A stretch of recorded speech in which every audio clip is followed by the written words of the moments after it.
కూడా extraordinary presentations and futuristic 6 groups కూడా చూశాను. 6 గ్రూప్స్లో కూడా emerging threats of new age of cyber crimes, women and children safety, drone threats, critical infrastructure, internal security,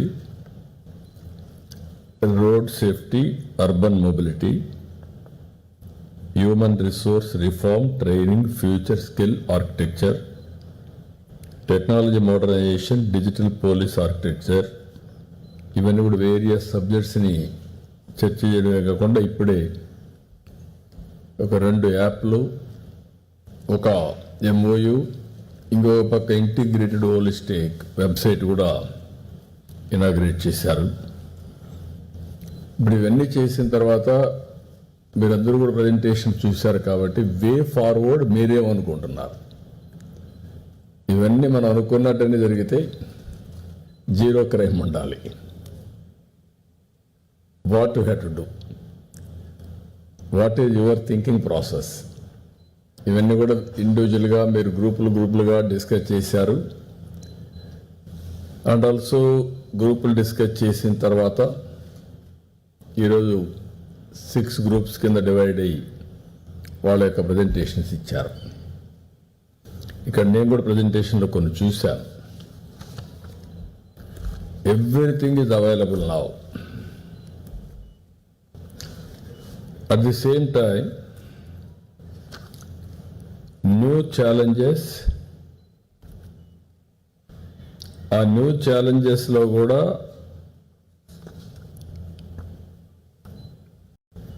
lead centric organisation కానీ overall ఇది రావాల్సిన అవసరం లేదు. చూసి ఒక దగ్గర చూస్తే లీడర్షిప్ 3వ ప్లేస్లో పెట్టారు మీరు. టెక్నాలజీ ఉంది, గ్లోబల్ నాలెడ్జ్ ఉంది, హిస్టారికల్ క్రైమ్ ఉంది, టుడే క్రైమ్ ఉంది, ప్రిడిక్టివ్ క్రైమ్ మీరు అనలైజ్ చేయగలుగుతారు. 90% ఇప్పుడు ఏఏ గురించి మాట్లాడుతున్నా అవన్నీ వస్తే 90% అర్థమవుతుంది. Everyday what is going on in a village, in a district, in a constituency, in the state or nation. How thinking process are changing. ఒకప్పుడు 1991 బిఫోర్ ఐడియాలజికల్ డిఫరెన్సెస్, అప్పుడు thinking process itself ideology. ఎవరు మాట్లాడినా leftism, socialism, not rightism, pro capitalism. లెఫ్ట్లో కూడా different ideologies further.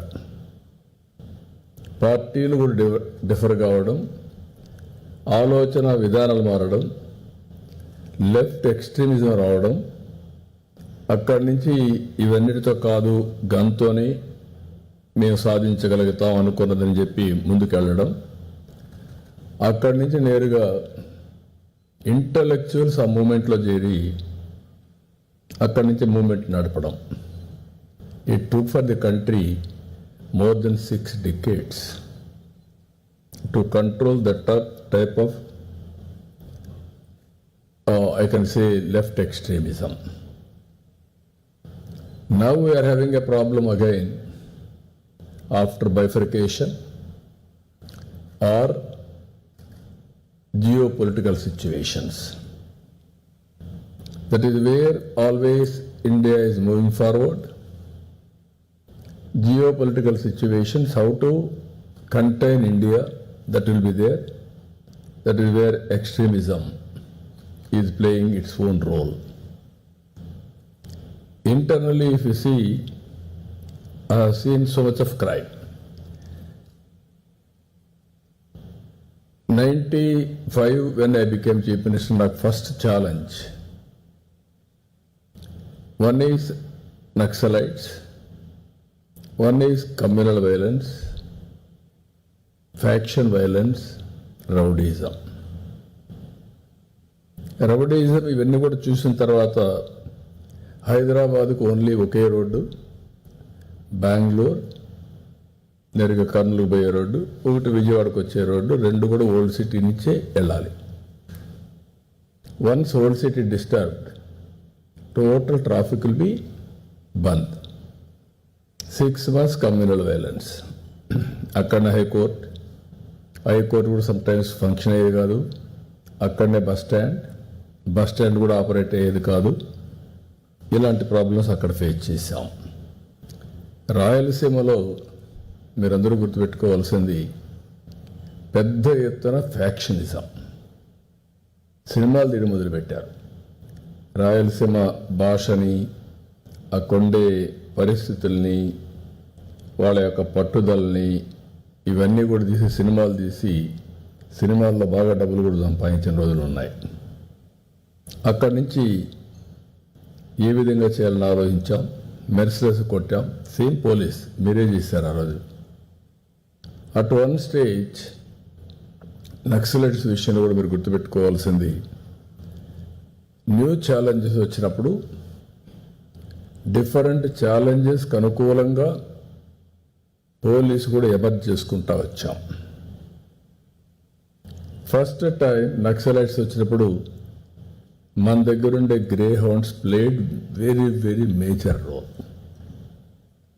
Before that our police, మన వాళ్ళు 5 మంది పోతే నక్సలైట్స్ అక్కడ 3 లేదంటే వీళ్ళు 100 మంది పోతే భయపడిపోయి వెనక్కి వచ్చేసేవాడు. అక్కడి నుంచి సిఆర్పిఎఫ్ వస్తే అక్కడ కూడా వాళ్ళు ఫెచ్ కాలేదు. ఎందుకంటే వీళ్ళకి లొకేషన్, అక్కడుండే ప్రాబ్లమ్స్ ఇప్పుడన్నా మీకు ఎవ్రీథింగ్ ఈజ్ అవైలబుల్. ఏ ప్లేస్లో ఉన్నారు, ఏంటి, satellite, cell phones, everything is available. అప్పట్లో అవి కూడా లేవు. అక్కడి నుంచి రగ్గడ్గా చాలా ట్రైన్ చేసి వీళ్ళు గ్రే హౌండ్స్ ఎక్స్ట్రాడినరీ పర్ఫార్మెన్స్ చూపించారు. అక్కడి నుంచి గ్రే హౌండ్స్ వచ్చి చాలా వరకు వచ్చింది.